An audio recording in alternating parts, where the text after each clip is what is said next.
소위 얘기하는 실리콘밸리뱅크나 뭐 퍼스트 리퍼블릭이나 이런 조그만 은행들이 파산하기 시작하잖아요. 네. 그때도 2007년도에도 비슷했어요. 2007년도 후반부터 시작해서 조그만 그런 중소은행들이 소위 얘기하는 당시 MBS라고 해가지고 네. 부동산 담보 채권에 물려 있는 그러한 은행들이 조금씩 맞아요. 네. 도산하기 시작을 하는 거예요. 네네. 우선 미국부터 좀 여쭤볼게요. 미국 경제 지금 어떤 상황인지. 기억하시는지 모르겠습니다만 막 금리 올리기 시작할 때 2022년 연말쯤 되면 2.0%를 네. 넘길 거냐 말 거냐. 제가 네. 볼 때는 그게 아니라 훨씬 더 넘겨 될 것 같은데 네. 그러한 전망을 당시 미국에서 전문가라는 사람들도 네. 할 뿐만 아니라 한국에서도 당연히 네. 뭐 2.0 안 넘기겠지 뭐 이 정도 네. 생각을 하는데 당연히 넘겨야 된다고 생각을 했고 또 넘겼고 그 정도가 아니라 지금 5.25%까지 왔잖아요. 네. 5.25%까지도 오니까 사람들이 아 이제 다 왔고 이제 금방 또 내릴 거야 이렇게 생각을 하는데 네. 제가 볼 때는 내리는 것이 아니라 한두 번 더 올릴 수도 있고 일단 올린 다음에도 한동안 네. 적어도 내년까지 계속 그 고금리 상황을 계속 유지할 수밖에 없는 네. 그러한 상황에 현재 처해 있다. 만약에 낮춘다면 네. 소위 얘기하는 인플레이션이 잡혀서가 아니라 도리어 경기가 정말 급락하고 네. 고용 상황이 엄청나게 나빠지는 그러한 위기 상황이 이제 막 확산되면서 네. 연준이 금리를 낮출 수밖에 없는 그런 상황이 되지 않을까. 그러니까 다시 말씀드리면 금리를 계속 높이는 것도 썩 네. 반가운 것이 아니고 네. 낮추는 것도 사실 그 이유는 네. 여러 가지 경제 상황이 녹록지 않기 때문에 낮추는 거라 그렇게 현재 상황이 만만치 않을 것이다 이렇게 저는 보고 그러니까 있습니다. 지금은 뭐 이도 저도 둘 다 상황이 좋진 않다. 그렇게 보는 거죠. 저기 멀리 지금 폭풍이 막 지금 오고 있는데 네. 우리가 소위 얘기하는 한여름에 네. 막 그 태풍이 네. 온다고 하면 저쪽에 지금 막 일개호사가 지금 오고 있는데 많은 사람들 그게 뭐 여기 오겠나 이렇게 생각을 하는데 네. 그게 막 다가오고 있는 것이 저는 네. 뭐 너무 당연히 지금 보이는 것 같다 이런 생각을 하는 거죠. 그러면은 그 아까 말씀하셨던 어떤 뭐 지금 동결과 이제 막 인하 얘기가 막 나오는 게 사실 요번에 그 미국에서 이제 금리를 어쨌든 동결을 하지 않았습니까?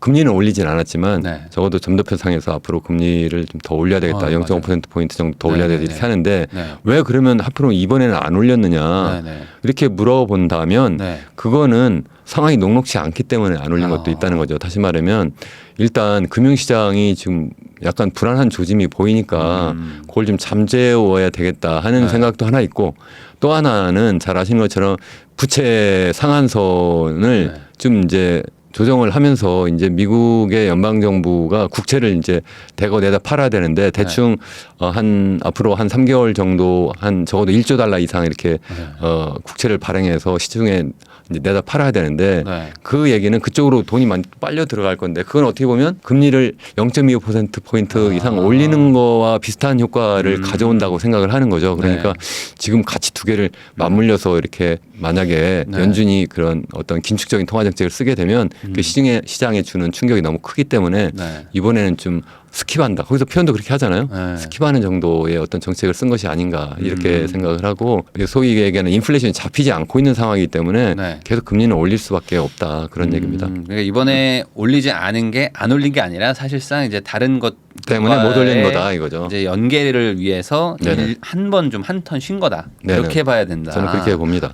라고 생각해야 되는 거군요. 근데 이제 그런 것도 있지 않습니까? 아까 말씀하셨던 것 중에 좀 나왔는데 뭐 이제 금리를 만약에 낮추게 된다면 그거는 상황이 뭐 좋아져서가 아니라 이제 상황이 너무 좀 이제 경기가 너무 안 좋아졌기 때문에 어찌 보면 극약 처방으로 이제 낮추는 거다. 그러니까 뭐 고용이 막 심각하게 뭐 무너지거나 막 경제가 완전히 뭐 무너지는 상황에서 금리를 뭐 낮추게 될 텐데 지금 상황은 또 그런 거는 아니라고 제가 또 들었거든요. 미국의 그러니까 고용 상황도 너무 좋고 경제 성장률도 뭐 이번에 또 일종의 뭐 2% 성장했다고 하고 그거는 뭐 예측치보다 훨씬 더 시장 예측치보다 훨씬 더 높다 뭐 이렇게 얘기하는데 그럼 금리를 올린다고 해서 금방 고용이 나빠지거나 아니면 뭐 GDP 성장률이 막 떨어지거나 이렇게 하지 않아요.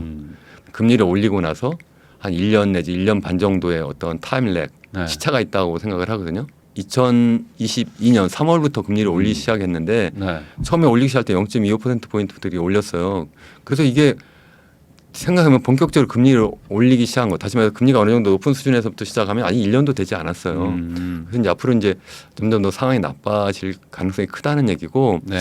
기왕이면 과거 자료를 한번 보면서 얘기하면 좋을 것 같아요. 그러니까 연준이 금리를 올릴 때 당시에 경제 성장률은 어땠는지, 또 고용 상황은 어땠는지, 그리고 또 주식 시장은 어땠는지 한번 세 가지 한번 차트를 보면서 제가 말씀을 드리는 게 좋을 것 같아요. 한번 그러면 차트를 한번 볼까요? 네. 준비해 주신 자료를 가지고 한번 이야기를 해보겠습니다. 네. 일단 빨간색으로 보면 2006년도부터 시작해서 2006년 한 중반까지 이게 금리가 계속 오르잖아요. 2004년부터 사실 오르기 시작해요. 2004년 그때 당시에 기억하시는지 모르겠습니다만 2000년도에 닷컴 버블이 꺼지고 그래서 막 그 주식시장이 막 폭락하고 경기가 막 나빠지고 그러니까 미국 연준이 막 기준금리를 막 갑자기 막 낮추기 시작하거든요. 그게 낮추니까 부동산 시장 버블이 막 끼기 시작하는 거예요. 그렇게 되니까 미국 연준이 서서히 금리를 올리기 시작하는데 그게 2004년 후반 이때부터 막 올려요.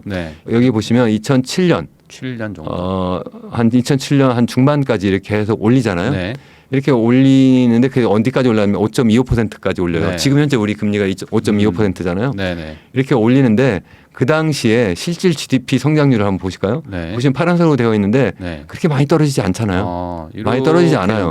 그런데 얘가 2007년 후반부터 이제 기준금리를 낮추기 시작해요. 왜냐하면 서서히 2007년 후반부터 시작하면 아까 우리가 올해 3월부터 시작해서 소위 얘기하는 실리콘밸리뱅크나 뭐 퍼스트 리퍼블릭이나 이런 조그만 은행들이 파산하기 시작하잖아요. 그때도 2007년도에도 비슷했어요. 2007년도 후반부터 시작해서 조그만 그런 중소은행들이 소위 얘기하는 당시 MBS라고 해가지고 부동산 담보 채권에 물려 있는 그러한 은행들이 조금씩 도산하기 시작을 하는 거예요. 그렇게 되니까 미국 연준이 금리를 이제 낮추기 시작을 해요. 낮추는데 그때 같이 빠지네요. GDP가 빠져요. 다시 말하면 기준금리가 높아갈 때 경제 성장률이 떨어지는 것이 아니라 두 개가 같이 움직이잖아요. 다시 말하면 경기가 이제 막 이게 부동산 시장 버블이 막 꺼지기 시작하고 경기가 점점 막 침체되니까 그때 뒤늦게 미국 연준도 금리를 낮추기 시작해요. 다시 말해서 연준의 금리 상승 기에는 특별히 이렇게 실물 경제가 반응을 하지 않다가 도리어 경제에 심한 충격이 있을 때 그때 기준금리도 떨어뜨리고 그리고 또 경제도 침체되는 상황이 된다는 얘기죠. 그래서 제가 아까 말씀드렸잖아요. 경제 어떤 심각한 상황이 될 때 그러면 금리를 낮출 수도 있겠다. 그런 상황. 그러니까 그 좋지 않다는 얘기죠. 금리가 낮아지는 게 좋은 것도 아니다. 근데 이게 꼭 이때뿐만 아니라 그 우리 2000년 닷컴 버블 꺼질 때도 그랬고요. 지금도 그래서 지금 막 이렇게 기준금리를 막 높이고 있잖아요. 빨간색으로 오른쪽 맨 끝에 보면 그 5.25%까지 올렸는데 경제 성장률로 보면 지금 최근에 다시 또 올라가고 있는 것처럼 이렇게 얘기를 하잖아요. 그래서 이제 앞으로 정말 계속 그렇게 될 거냐는 이제 두고 볼 일이다 하는 얘기입니다. 다음 차트를 보시면 여기 보면 실제 실업률하고 같이 한번 비교를 해봤어요. 빨간색이 아까와 마찬가지로 미국의 그 기준 금리인데 2007년 8년 당시에 그 세계 글로벌 금융위기 막 터지기 전 한번 상황 보시면 여기 지금 아까 말씀드린 것처럼 2006년부터 시작해가지고 7년까지 계속 이렇게 금리를 높였다고 했잖아요. 금리를 높였는데 어떻게 됐어요? 실업률은 떨어졌어요. 계속. 실업률이 떨어지니까 지금 상황과 너무 비슷하지 않아요? 그러니까 누구는 그런 얘기를 해요. 지금 미국 경제 패러다임이 바뀌었다고. 바뀌긴 뭘 바뀌어. 옛날에도 계속 그랬는데. 금리가 높아져도 뭐 실업률은 낮아지네요. 반대로 여기 보세요. 2008년도에 드디어 이제 금리를 막 낮추죠. 그 당시에 실업률은 높아지잖아요.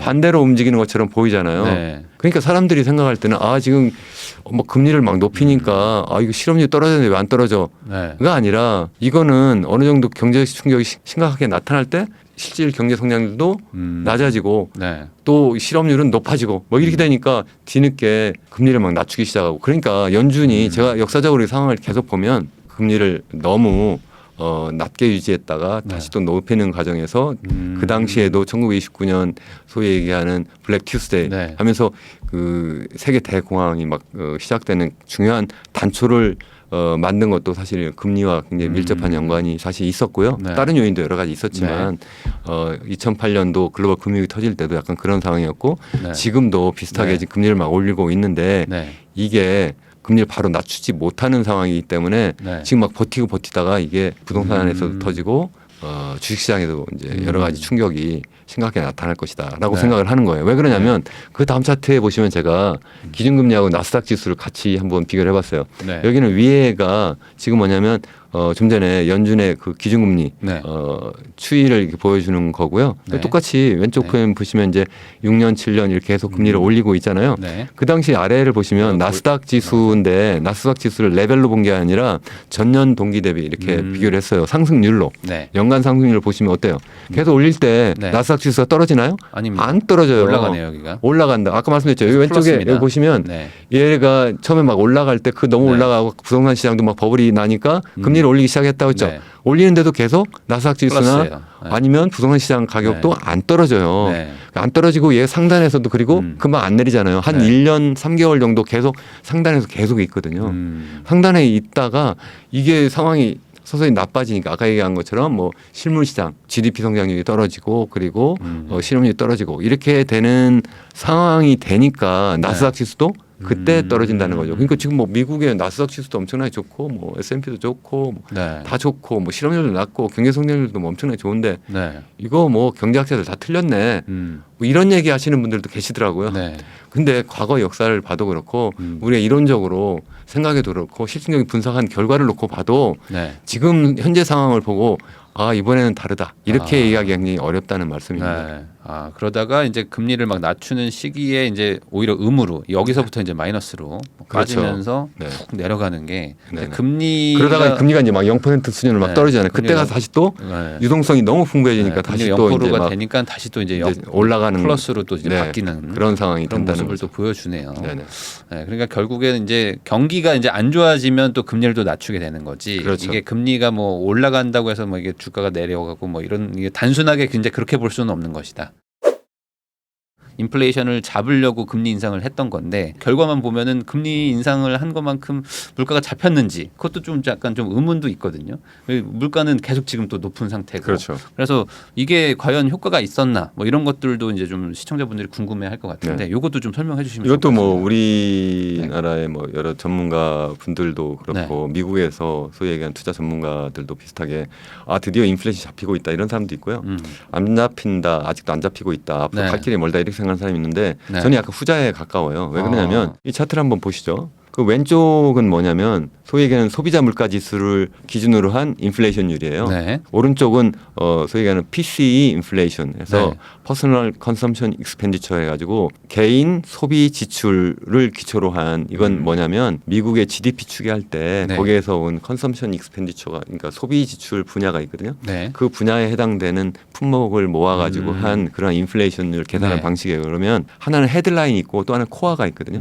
헤드라인은 전체 품목을 다 포함하는 거고 네. 코어는 뭐냐면 거기에서 소위 얘기하는 식료품과 네. 에너지를 제외한 거예요. 왜냐하면 그거는 외생적인 요인으로 많이 움직이기 때문에 지금 요즘도 원유 가격이 뭐 지난해 네. 막 폭등했다가 네. 배럴당 뭐 110달러까지 갔다 네. 최근에는 한 80달러 밑으로 떨어져 있잖아요. 이게 너무 막 출렁출렁하니까. 뭐 그런 거는 네. 빼자는 거죠. 네. 또 식료품도 뭐 기상에 따라서 막 너무 가격이 왔다 갔다 하니까 그거는 통화 정책과 상관없는 이유로 움직이니까 걔는 일단 빼놓고 얘기를 하자는 거죠. 이렇게 빼놓고 볼 때 지난해에 보면 이게 한 CPI 기준으로 보면 한 2022년 한 6월에 거의 상단을 찍거든요. 네. 여기 보시면 한 9%까지 가 있잖아요. 파란색으로 표시할 네. 때. 네. 그러다 계속 그 뒤에 떨어져요. 네. 계속 떨어져 가지고 한 4% 4% 정도 정도 이렇게 떨어졌다 이렇게 이제 발표를 네, 네. 하고 있어요. 그런데 네. 빨간색으로 표시한 게 이제 더 중요한 거잖아요. 소위 얘기하는 코어 인플레이션으로 보면 5월에도 5.3%까지. 네, 네. 그러니까 가장 올해 최근을 보시면 네. 그때 보면 거의 안 움직이고 있잖아요, 얘가. 네, 네, 네. 그래서 그 상태 계속 유지한다. PC 기준으로 보면 더 네. 그게 명확해요. 그러네요. 얘도 보면 그냥 헤드라인으로 보면 계속 떨어지고 있는 것처럼 보이지만 네. 코어 코어로 인플레이션으로 보면 네. 거의 안 떨어지고 있어요. 계속 4.7 1월부터 시작해서 4.7% 했다가 4.6% 했다가 4.7% 4.6% 네. 계속 그 상태에 있는 거예요. 네. 그럼 이게 왜 떨어졌느냐? 네. 통화 정책 때문에 떨어진 것이 아니라 아, 원유 외국 가격이 연수로. 워낙 많이 떨어져 가지고 지난해에 원유 가격이 아까 말씀드린 것처럼 이게 뭐 배럴당 뭐 110달러까지 막 비쌌었으니까. 올라갔다가 지금 뭐 그게 한 80달러까지 떨어졌으니까 네. 그거와 비교하니까 그게 주는 영향이 워낙 커서 그게 떨어진 것처럼 보이지 네. 아직 인플레이션에 영향을 주는 그런 효과가 그러니까 통화 정책이 인플레이션에 영향을 주는 효과가 아직 안 나타났다. 아까 네. 뭘 봤어요? 우리가 GDP 성장률에 영향을 미치는 것도 아직도 안 나타났다. 네. 그리고 실업률에 영향을 미치는 것도 안 나타났다. 인플레이션에 영향을 주는 것도 아직 제대로 나타나지 안 왔다. 그러니까 연준에서는 당장 뭐 올려야 될까 말까 했지만 이번 한번 쉬자 하는 것이 이 잡혀서가 아니라 네. 지금 다른 여러 가지 여건이 지금 녹록치 않으니까 일단 쉬었다 가자. 이 정도라는 거고. 네. 그래서 얘가 그럼 앞으로 코어 인플레이션이 떨어질 거냐 할 때 한국말로 근원 인플레이션이라고 네. 합니다. 근원 인플레이션이 떨어질 거냐 할 때 안 떨어질 것 같다라고 저는 생각을 하는 거예요. 그러면 근원 인플레이션이 안 떨어지는 거 설명을 해주시면 더 좋을 것 같아요. 그럴까요? 그러면 이게 그럼 안 떨어지는 이유가 네. 뭐냐? 떨어지- 이게 떨어져야지 금리가 네. 낮아지든지 뭐 할 거 그렇죠. 아닙니까? 네. 그러면 이게 왜 그럼 올랐느냐를 한번 네. 생각을 해봐야 돼요. 우리가 한 30여 년 동안 네. 초저 인플레이션 시기가 있었어요. 네. 저인플레이션을 즐기는 시기가 있었어요. 그렇게 된 이유가 뭐냐면 전 세계가 하나의 시장이 되었죠. 네. 세계화라는 세계화 이름으로 돼서. 전 세계가 하나의 시장이 되니까 가장 싸게 만든 물건이 전 세계 곳곳에 다 공급이 될 수 있었던 거예요. 네. 유통혁명, 아마존이라든가 우리나라 그렇지. 쿠팡이라든가 이런 거 배달 같은 등장하면서 네. 그 유통마전이 또 확 떨어져요. 네. 이런 상황이었기 때문에 네. 아까 2008년도에 우리가 네. 글로벌 금융위기 있을 때 그 당시에도 미국 연준이 정말 사상 처음 소위 얘기하는 양적 완화라고 하는 정책을 막 쓰거든요. 그래서 막 그 양적 완화라는 이름으로 막 1조 달러 이상 막 네. 시중에 장기 유동성을 막 돈을 막 풀었는데 그게 인플레이션 안 나타나잖아요. 그러니까 이번에도 또 그럴 거야 이렇게 생각을 하는데 이번에는 아닐 거라는 거예요. 왜 그러냐면 세계화라고 하는 이름이 지금 네. 쏙 들어갔잖아요. 이제 뭐라고 하면 탈세계화라고 하잖아요. 네. 미중 간에 냉전 상황이 되면서 이제는 네. 세계가 하나의 시장이 아니라 두 개의 시장 아니면 막 여러 가지 네. 블락으로 막 나눠지는 그러한 상황이라는 거고요. 두 번째는 중국이 더 이상 싼 노동력으로 싼 상품을 생산해서 수출하지 못하는 거예요. 여기도 이미 10,000불 이상의 1인당 국민소득을 현재 갖고 있고 미중 간에 이런 뭐 여러 가지 그 무역 전쟁도 있고 하면서 그나마 그 생산된 그 물건이 세계에 이렇게 공급이 또 제대로 되지 않는 이런 상황이 막 전개가 된다는 거예요. 여러 가지 30년 동안의 여건이 이제 저인플레이션이 아니라 고인플레이션 방향을 틀고 있는 상황에서 코로나가 터졌고 그러면서 돈을 또 풀었고. 돈을 엄청나게 이제 미국뿐만 아니라 선진국들 대부분 돈을 엄청나게 푸른 거예요. 네. 그렇게 풀게 되니까 인플레이션이 이제 본격적으로 나타나기 시작을 했다는 말씀입니다. 그러면 이 돈을 회수하지 않는 한 이 근원 물가는 내려가기는 그렇죠. 어렵다. 그 앞선 네. 그러한 조건을 우리가 바꿀 수 없기 때문에 네. 결국은 유동성을 이제 회수해야 되는데 네. 그게 회수가 안 되고 있다는 거예요. 한번 네. 그걸 보실까요? 다음 차트에 보시면 아까 말씀드린 것처럼 2008년도에 이제 글로벌 금융위기가 막 터지니까 미국이 다시 이제 기준금리를 5.25% 수준에 있던 걸 네. 0.25%까지 확 낮춰버려요. 근데 그거 가지고도 충분하지 않은 게 제2의 세계 대공황이니 많이 막 이런 얘기가 나오니까 이거 아직 안 되겠다 해가지고 미국 연준이 그동안 하지 않았던 일을 하는데 그게 뭐냐면 장기 유동성을 풀어버리는 네. 거예요. 그래서 우리가 보통 기준금리를 높이고 낮추고 할 때는 단기 금리를 조정하는 거거든요. 네. 그거 가지고는 충분하지 않다. 왜냐하면 이게 0% 수준까지 떨어져 버리면 아무리 돈을 많이 풀어도 그게 결국은 금리를 아무리 더 떨어뜨릴래 더 이상 못 내려가잖아요. 그러니까 경기 부양 효과가 없다 해서 장기 유동성을 공급하는 정책이 바로 QE예요. 네. 그래서 장기 국채를 국채를 막 사는 거고 네. 또 MBS도 다 이게 네. 장기채잖아요.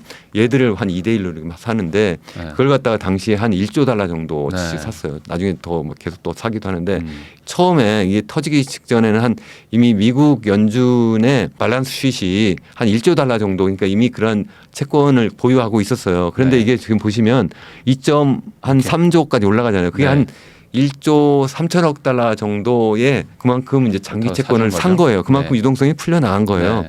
그렇게 됐는데 우리 한번 2020년 상황을 보시자고요. 4조 달러였다가 네, 네. 얘가 어디까지 올라갔어요? 4조였다가 7조까지 갔다가 네. 다시 또 한번 2000 계속 또 올라서 올라가죠. 9조까지 올라가요. 네. 그러니까 5조를 푸른 거예요. 네. 그러니까 우리가 글로벌 금융위기 때는 한 1조 5천억 정도 풀었는데 네. 최근에는 2020년, 21년 이 짧은 기간에 네. 무려 5조를 푸른 거예요. 20년 만에 8배가 됐네요.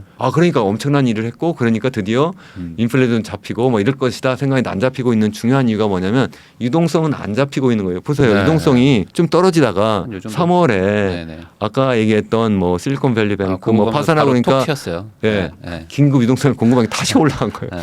그러다 다시 떨어져서 지금 다시 다시 8조 한 3천억 달러까지 떨어졌거든요. 네. 거의 안 떨어진 거예요. 쉽게 네. 얘기하면. 네. 네. 그러니까 유동성을 안 떨어뜨려 놓고 금리만 올리니까 아직도 계속 유동성 잔치를 아직도 하고 있다. 저 돈이 다 어디가 있어요. 주식 투자자들 손에 가 있고 그렇죠. 그리고 노동자들 손에 가 있는 거예요. 그래가지고 그거 가지고 이 사람들도 그러니까 일자리 열심히 가서 일하려고 안 하니까 그러니까 뭐 그 기업의 입장에서 생각하면 이거 사람 구하는 게 힘들다. 이러니까 인플레이션 율은 안 잡히고 그리고 또 실업률은 낮은 상태에서 유지되고 뭐 이런 상황이라는 겁니다. 그런데 이렇게 얘기를 해요. 아 그거는 그냥 유동성 그 연준이 푼 그거잖아. 통화량으로 봐야 되지. 그러면 통화량으로 한번 보자고. 그러면 우리가 보통 통화량 기준할 때 M2로 하거든요. 광의 유동성에서 저축성 예금까지 보시면 이거 보시면 이게 미국의 계속 이제 통화량인데요. 보면 계속 비슷한 수준이 계속 올라가요. 이렇게 올라가는 게 경제 규모가 계속 커져 나가니까 그 추세에 맞춰서 유동성이 계속 비슷한 수준으로 보통 커지는 게 일반적이에요. 마치 우리 인간의 몸이 계속 이렇게 커져요. 그러면 어떻게 돼요? 그 인간의 몸을 돌리는 것이 바로 우리 혈액이잖아요. 혈액이 비슷한 규모로 계속 커져야지만 내 몸이 저절로 움직이잖아요. 우리 몸은 뼈와 살은 실물 경제예요. 우리 혈액은 뭐냐면 바로 유동성이에요. 유동성 비슷하게 올라갔는데 얘가 어떻게 돼요? 22조 가까이 막 올라가잖아요. 엄청나게 많이 올라갔는데 얘가 40% 이상 올라간 거예요. 올랐는데 최근에 떨어졌나요? 이제 21조 정도까지 거의 안 떨어졌다는 거예요. 다시 말하면 아직도 그냥 이 내 몸에 쉽게 얘기하면 그냥 혈액이 너무 많아가지고 지금 아직도 막 고혈압 상태로 이렇게 지금 버블이 지금 되어 있는 상태라는 거예요. 그러니까 안 잡힌다는 거예요. 지금 아직 안 잡히고 있다. 그래서 이걸 잡으려면 아까 그 Q2라고 하는 걸 갖다가 반대로 QT로 해야 되는데 소위 양적 긴축을 하잖아요. 근데 양적 긴축을 적극적으로 하지 않고 그러니까 갖고 있는 소위 장기 국채와 MBS 채권, MBS라는 채권을 열심히 내다 팔아야 되는데 안 팔고 있어요. 그럼 그냥 어떻게 만기 돌아오는 것만 새롭게 채워넣지 않는 방식으로 하고 있으니까 이게 아직 이 통화량이 줄여지지 않고 있다. 다시 말씀드리면 지나치게 유동성이 많이 풀려 있다. 제가 볼 때는 그래도 후반기 정도 가면 계속 인플레이션 안 잡히면 그냥 기준금리만 가지고 안 되니까 저 본격적으로 더 QT를 적극적으로 하지 않을까. 그러면 저게 떨어지고 그래서 더 본격적으로 실물 경제에 영향을 주지 않을까. 저는 그런 생각을 하는 겁니다.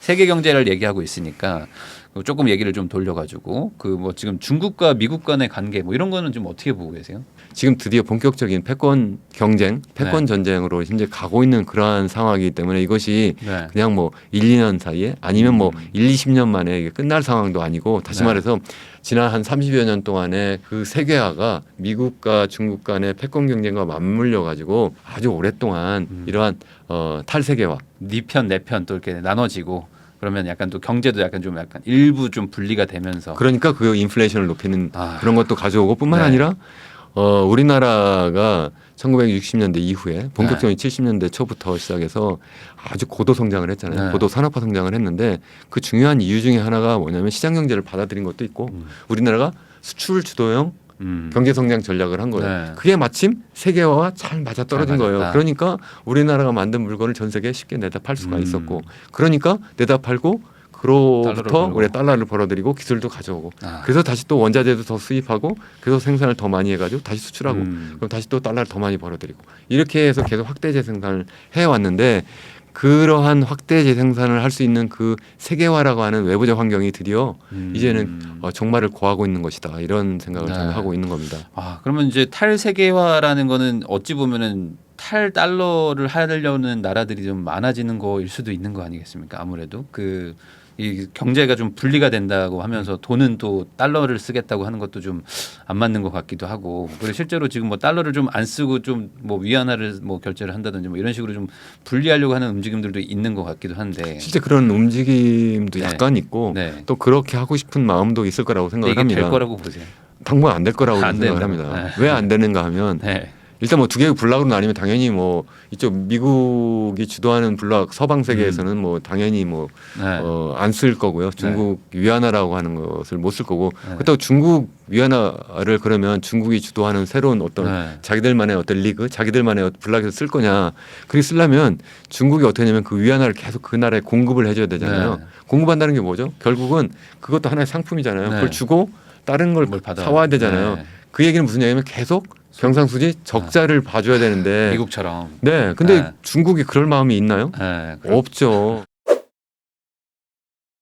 그러면 지금 당장 한국 입장에서는 지금 금리를 올릴 여력이 별로 없을 것 같거든요. 그럼 이대로 가면 금리 격차는 더 늘어나는 상황이라면 만약에 뭐 가정에서 한 2번 정도 미국이 더 올린다면 금리 격차가 더 벌어지는 상황인데 그렇죠. 이 상황에서 한국은 어떤 선택을 할 거라고 생각을 하세요? 또 금리를 따라서 올려야 되는데. 현재 우리나라는 지금 기준금리가 3.5%잖아요. 네. 그리고 미국은 5.25%니까 네. 한 1.75%포인트 이렇게 차이가 나는데 앞으로 미국은 앞으로 계속 기준금리 높일 건데 그러면 이제 그쪽은 어떤 국채 수익률이 계속 더 올라가게 되고 그러면 드디어 이제 본격적인 시장금리 차도 더 나타나고 그러면 돈이 더 빠져나갈 수도 있고 이런 걱정을 실제 할 수밖에 없는 거예요.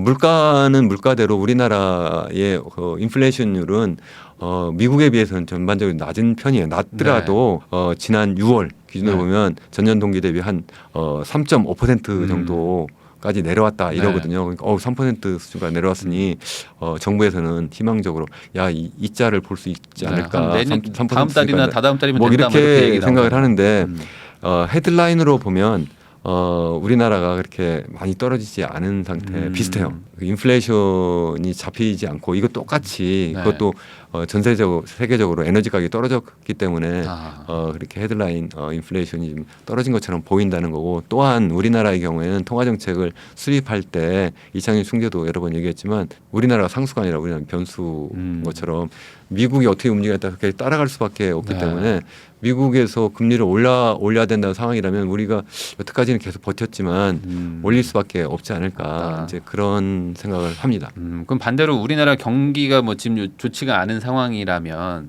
우리가 안 좋기 때문에 우리가 먼저 금리를 인하한다. 뭐 이런 일은 사실상 일어나기는 어렵겠죠.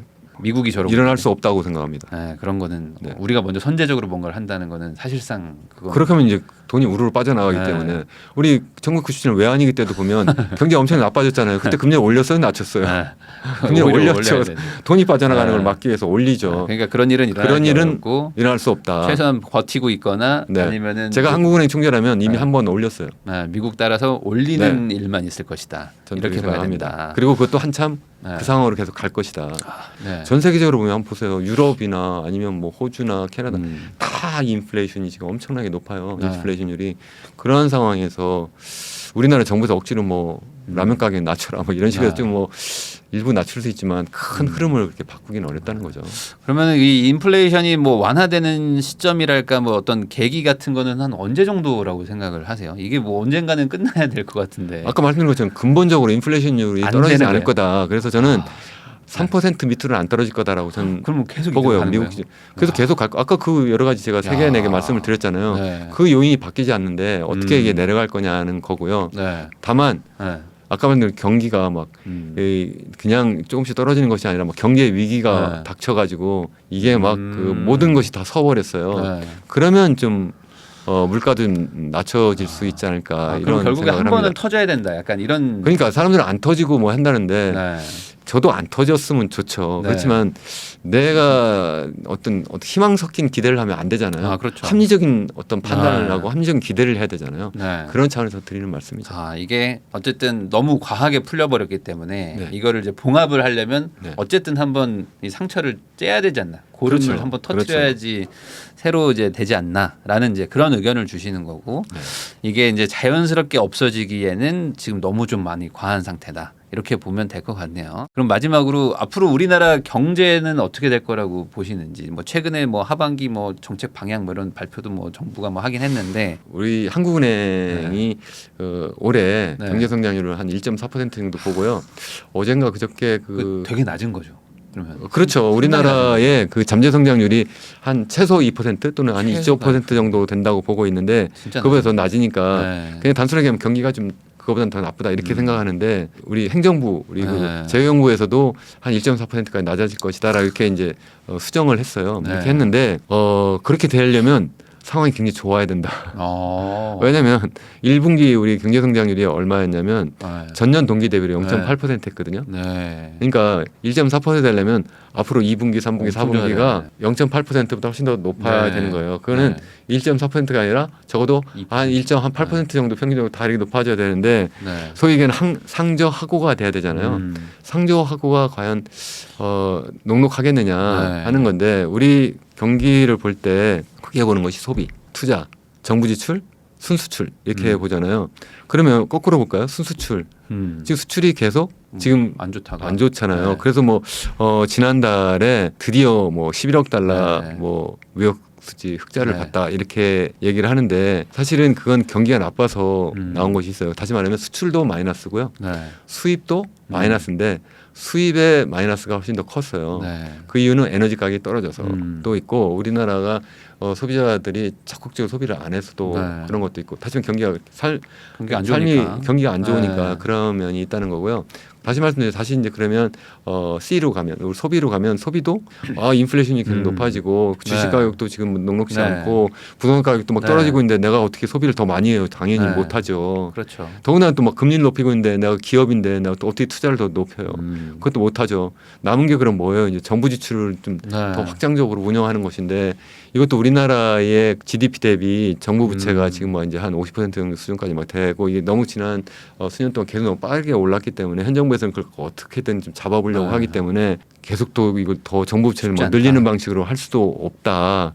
그러니까 이게 쉽지 않다는 거고 그래서 우리가 바라는 거는 오직 한 가지. 우선 품목으로 보면 반도체 경기가 살아나는 것이고 빨리 살아나기를. 국가로 보면 네. 우리나라 그러니까 최대 수출 상품인 반도체 경기가 살아나는 것이고 네. 최대 수출 상대국인 중국이 본격적으로 살아나는 것인데 네. 이 두 가지를 또 우리 기대만 해가지고 희망으로 할 수 없잖아요. 네. 아까 말씀드린 것처럼 전 세계가 다 지금 막 고금리로 막 가고 있고 지금 어떻게 보면 지금 경기가 그냥 침체 정도 되는 게 아니라 본격적인 경제 위기가 막 갈 수 있는 상황인데 막 그렇게 되면 네. 반도체 경기는 살겠느냐는 거죠. 반도체는 다 뭐냐면 이게 중간재잖아요. 그것을 이용해서 뭘 하냐면 뭐 우리에게는 스마트폰을 만들거나 각종 전자제품을 막 만드는데 쓰는데 그거 다 이게 뭐냐면 경기 민감주예요. 경기가 나쁘면 안 되니까. 반도체도 이게 수요가 그만큼 크지 않을 거다는 거고 중국 경제는 오늘 뭐 그것까지 말씀드릴 시간이 없습니다만 엄청나게 어려운 상황이고 네. 거기도 지금 위기 상황으로 지금 갈까 지금 굉장히 지금 위태위태한 그런 상황이다 그렇게 생각을 합니다. 그렇기 때문에 우리나라 경제도 굉장히 어렵고 또 중장기적으로 보면 더더욱 사실은 녹록지 않다. 그럼 이번에는 좀 한국의 미래에 대해서 좀 이야기를 해보려고 합니다. 그 예정된 미래에서도 이제 이야기를 하셨는데 앞으로 이제 고령화 사회로 점점 더 가면서 한국은 점점 심각한 상황을 맞이할 거다. 이런 얘기를 하신 게 있어요. 사실 인구 고령화 이렇게 얘기하면 OECD 기준으로 보면 우리나라가 평균 정도 수준도 안 돼요. 아직은 그러니까 그 정도밖에 우리나라가 안 돼요. 65세 이상 소위 고령 인구, 네. 노인 인구 비율은 네. 한 18% 정도 좀 넘고 있거든요. 전 세계적으로 가장 높은 나라가 일본이잖아요. 네. 일본 한 30% 정도 돼요. 근데 왜 그리고 내가 심각하다고 하느냐 하면 네. 사실 인구 고령화는 네. 우리가 오래 살아서만 나타나는 현상이 아니에요. 그럼 뭐 때문에 나타나죠? 안 낳으니까. 바로 그겁니다. 네. 낳지 않아서 그래요. 네, 네. 출산율로 보면 전 세계에서 제일 낮아요. 제일 낮죠. OECD 평균이 얼마냐면 한 1.5명 정도 되거든요. 네. 우리나라는 지난해 0.78명이에요. 네. 낮아도 너무 낮아요. 얼마나 낮냐면 우리나라보다 약간 덜 낮은 나라 이탈리아거든요. 네. 이탈리아가 몇 명이냐면 1.23명이에요.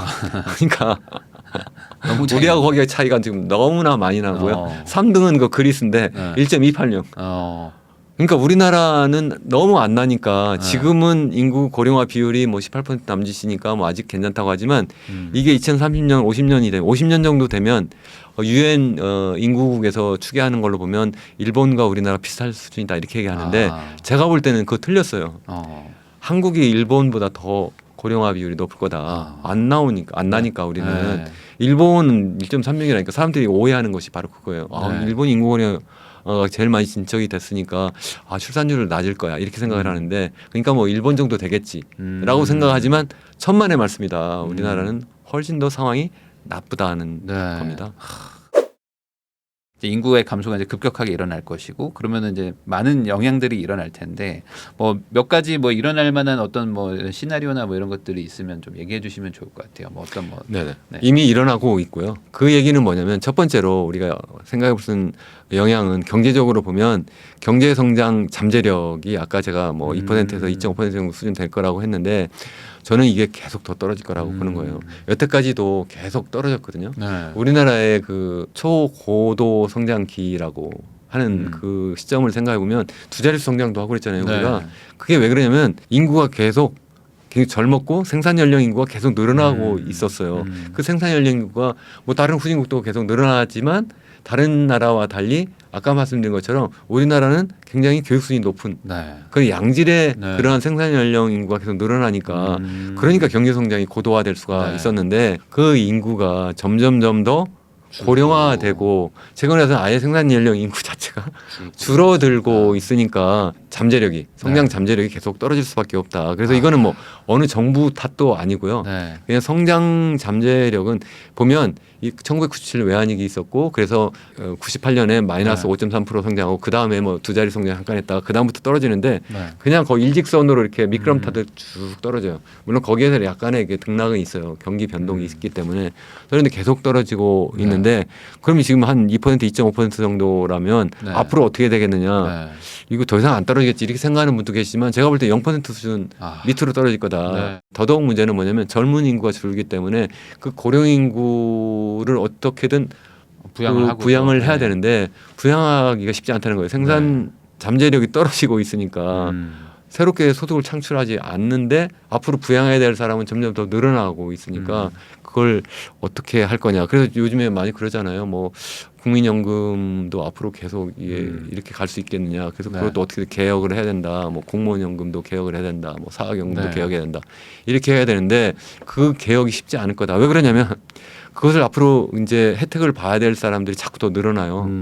그분들의 수가 늘어나면 그분들 우리 민주사회에서는 그분들의 어떤 정치적 의사 표현이 점점 더 많아질 거라는 거죠. 그러니까 결국은 그분들은 그분들대로 계속 우리가 그동안 고생해서 어쨌든 이 나라를 이렇게 만들어 왔는데 이제는 우리가 그 어떤 보장을 받아야 되는데 막상 또 해줄 사람 없고 그러니까 이 세대 간의 갈등도 굉장히 심각한 문제가 될 것이다. 이런 걱정도 상당히 많이 합니다. 그러면 이런 건 어떨까요? 그리고 지금 또 하나의 문제가 또 지역의 양극화도 일어날 것이다. 그래서 이제 뭐 지방 쪽은 인구가 많이 또 줄면서 또 그 서울이나 뭐 경기권 같이 아직 인프라가 막 잘 작동하는 곳으로 막 사람들이 막 쏠려가고 실제로 또 경기나 서울은 인구가 늘어나고 있는데 그 외 지역들은 인구가 많이 또 빠르게 감소하고 있는 것도 있거든요. 출생을 떠나서 그냥 젊은이들이 막 떠나고 있기 때문에 이 인구 구조상으로도 보면 그 젊은 인구가 바로 새로운 부동산을 계속 사고 싶어하는 그런 욕구가 있잖아요. 서울로 몰렸고 내가 결혼해서 출산을 해가지고 아기를 낳아가지고 애를 키워야 되니까 자꾸 좋은 동네 살고 좋은 집 찾고 더 큰 집 찾고 이렇게 했는데 이제는 아기도 안 낳고 하는데 내가 이제 늙어가지고 이제 은퇴를 하고 있는데 너 무슨 그렇게 큰 집이 필요하고 뭐 이렇게 뭐 새 집이 필요하고 뭐 서울 수도권 중심에 이렇게 있어야 되느냐는 거죠. 그래서 그런 면에서도 거의 이제 한계에 이르렀다. 그런데 아까 뭐 제가 말씀드린 것처럼 뭐 이미 인구가 줄어드는 거 생각하면 뭐 2020년부터 줄어들었고 뭐 생산 연령으로 보면 2017년부터 줄어들었는데 왜 그때부터 그러면 왜 부동산 가격이 안 떨어졌냐 이렇게 말씀을 하실 수 있겠지만 제가 볼 때는 그거는 정부 정책이 이제 세 번째 요인인데 그게 약간 좀 잘못된 측면이 있다. 여기서 아마 그런 얘기를 많이 하셨을 거예요. 뭐 그런 측면도 하나 있고 뿐만 아니라 2020년 딱 되면서 갑자기 코로나 상황이 되니까 전 세계적으로 유동성이 엄청나게 풀린 거예요. 유동성 때문에 유동성 버블로 해서 부동산 가격이 뛰고 그리고 주식 가격이 뛴 거예요. 그러니까 다시 말씀드리면 첫 번째, 두 번째 순수한 경제적 요인으로는 이제 거의 꼭지에 다 왔는데 갑작스러운 상황으로 인해서 유동성이 막 풀려나가니까 그래서 부동산 가격이 뛰었다. 그런데 이제는 고금리 상황이 되고 유동성을 이제 회수해야 되는 상황이 되니까 세 번째 요인마저도 부동산 가격을 지탱하는 것이 아니라 도리어 끌어내리는 그러한 상황이 될 수밖에 없다. 저는 이제 그런 생각을 하는 겁니다.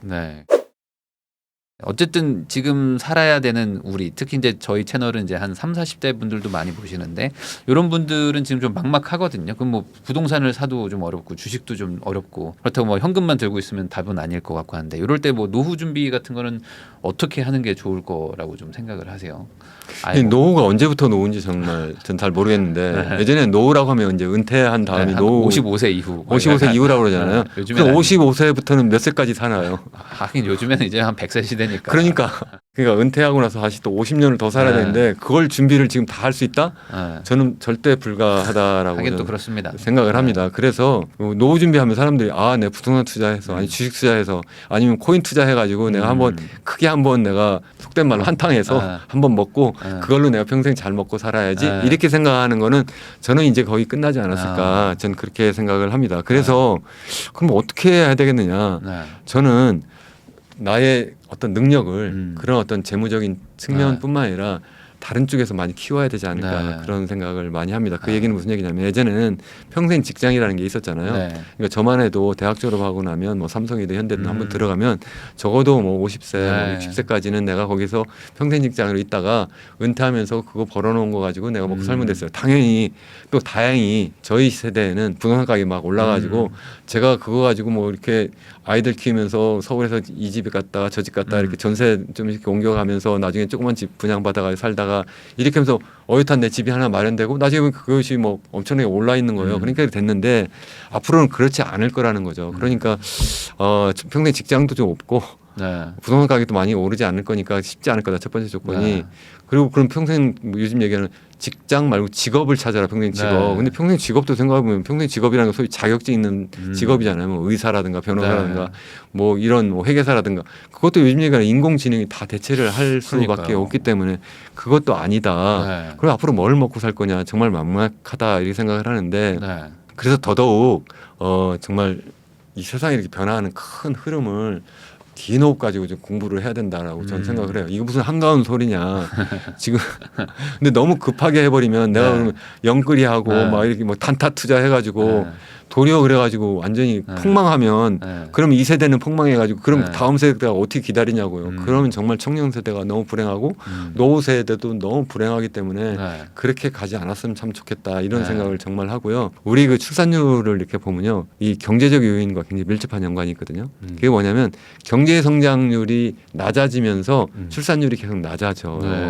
당장 내 먹고 살기 힘드니까 일자리가 없어지죠. 그러니까 경쟁률이 낮아지면 나의 일자리가 없고 그 일자리가 불안한 일자리인 거예요. 그러니까 나의 일자리가 불안정하니까 내가 결혼도 못하고 결혼해도 아기를 갖기 힘들고 그렇고 가져도 하나만 갖게 되는 그런 상황인 게 출산율이 낮아진 거거든요. 특히 경기가 나빠질 때.